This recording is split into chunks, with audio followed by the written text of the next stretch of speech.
Hi everyone, welcome to quantifiers. My name is Sahil. So normally हम अपने Instagram page पे आजकल रोज जैट का एक डिसीजन मेकिंग का सेट डाल रहे हैं। If you are someone who is struggling for decision making, this is a must do exercise for you. So I request you to pause the video once and look at the entire set and give it a try yourself. There are two questions, question 1 and question 2. Alright. I hope आप लोगों ने video pause करके try करा होगा. Question में क्या कहता है कि कोलकाता का एक एनजीओ है, उनको एक प्रॉब्लम आई बहुत ज्यादा. क्या प्रॉब्लम आई कि despite doing the good work their donors are losing their interest, their donors are losing interest for making payments और whatever. Now they have 1 month, उनके पास 1 महीना है in order to gain the stability again और to give a plan जिसके के through वो आपके पास फाइनेंशियल रिसोर्सेज को इकट्ठा कर सके. फाइनेंशियल रिसोर्सेज कैसे ले सकते हैं? फाइनेंशियल रिसोर्सेज वो ले सकते हैं अपने किसी सोशल वर्क के थ्रू, मोर डोनर्स के थ्रू या फिर कोलैबोरेशंस के थ्रू. ये आपको दिया हुआ है उन्होंने कि इसके थ्रू वो आपका हेल्प ले सकते हैं. और वो क्या नहीं करेंगे, वो इसको एक बिजनेस एंटिटी की तरह शो नहीं करना चाहते, सो दैट उनके जो एग्जिस्टिंग डोनर्स है उनको ये ना लगे कि ये तो बड़ा एक प्रॉफिट मेकिंग ऑर्गेनाइजेशन है. They do not want to hurt their feelings also. अब हमारे यहाँ पे देखो, सबसे इंपॉर्टेंट चीज होती है टू अंडरस्टैंड द चैलेंज. सबसे पहला चैलेंज क्या है कि organisation is in the dire need of funds. अगर वो फंड्स ना मिले तो they have might have to close their operations. ये हमारा पहला चैलेंज है. So the first objective is to get money and not to do anything through which they will lose money. ये उनके दो मेजर ऑब्जेक्टिव्स है. पहला कहता है which of the following would be the suitable alternative to becoming a social business. इनमें से कौन सा ऑल्टरनेटिव करना चाहिए? Partnering with an NGO doing facing the similar problems. अगर आप ऑलरेडी प्रॉब्लम में हो, किसी और जो आप साथ प्रॉब्लम में है, दोनों मिलोगे तो जरूरी नहीं है कि वो प्रॉब्लम सॉल्व होगी, हो सकता है वो प्रॉब्लम मैग्नीफाई हो जाए. So it is not a very feasible solution. Second पे जाते हैं, seek assistance from trust to seek donors. Again एक वायबल सॉल्यूशन है, पर कितना समय लगेगा, इमीडिएट है या नहीं है, आप ट्रस्ट के पास जाओगे, कब तक डोनर मिलेंगे. It's an option viable, but let's see कुछ उससे बेटर मिलता है कि नहीं मिलता. Utilising existing funds to hire executive to raise funds. इसमें तो आप अपने एग्जिस्टिंग फंड्स के ऊपर पैसा लगा रहे हो and you are playing a bet. Again there is no surety कि नए वो आएंगे या नहीं आएंगे एग्जीक्यूटिव्स, क्या करना है क्या नहीं करना. So it is not a very good option.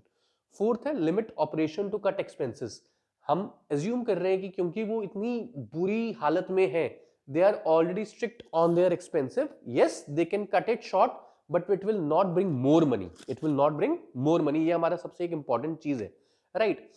अब अगली चीज क्या है, लास्ट है collaborate with corporations for their CSR, corporate social responsibility. Now out of all the options this is one of the best options out there. Why? Because corporate organisation ने अपना CSR करना ही होता है, right. They contribute in one way और another, some have their own NGOs and some other ways. So it all in all provides a very good solution जिसमें इनके पैसे भी मिलेंगे इनको, राइट, एंड ये आगे भी जा सकते हैं, राइट. तो this is the fifth option is the answer of the first set.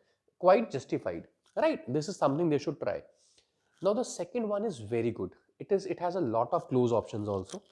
Which of the following actions should the NGO not take to rid itself of financial troubles? कि इनमें से उसको कौन सी चीज नहीं करनी चाहिए, कौन सी चीज? First, manage to lose interest from existing donors due to decline in quality of work. कि जो आपके क्वालिटी ऑफ वर्क है उसको डिक्लाइन करके आपने जो एग्जिस्टिंग लोग हैं, एग्जिस्टिंग पार्टिसिपेंट्स हैं, उनको नहीं खोना. ठीक है, अ वेरी गुड ऑप्शन. उनको ये बिल्कुल नहीं करना चाहिए. Let's move ahead, right. Limit its exposure to prospective donors. अगर वो ऐसा कर रहे हैं, वो तो अपने लिए खुद ही रास्ते बंद कर रहे हैं. This is something they should definitely not do. Refrain from collaborations.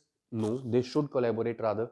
Fail to provide required aid to beneficiaries. Again इसको वो अगर नहीं करते, ऐसा फेल हो रहे हैं, तो इसमें obviously this is very wrong, but this will lose interest, credibility and the whole motive itself. Last is not to be able to manage cost of operation unlike its competitors. Now first and fifth options are very very close, both these options. First कहता है कि आपको अपने existing donors को नहीं खोना है, और फिफ्थ ऑप्शन कहता है आपको कि आपको अपने जो करंट खर्चे हैं उनको आपको हद में रखना है, राइट. अब अगर मैं फर्स्ट और फिफ्थ में से देखूं कौन सी चीज ऐसी है जिससे आपका एनजीओ जल्दी बंद हो जाएगा या फाइनेंशियल ट्रबल में जाएगा अगर आप नहीं करते, तो अगर आप अपना क्वालिटी ऑफ वर्क डिक्लाइन करते हो तो आपके नंबर ऑफ डोनर्स जो है वो कम होने शुरू हो जाएंगे, या हो सकता है फर्क ना पड़े या धीरे जाके फर्क पड़े. बट अगर आप फिफ्थ ऑप्शन करते हो as compare to first option, तो ये पक्की ही बात है कि आपका business will move towards a decline. 1 and 5 are very close option.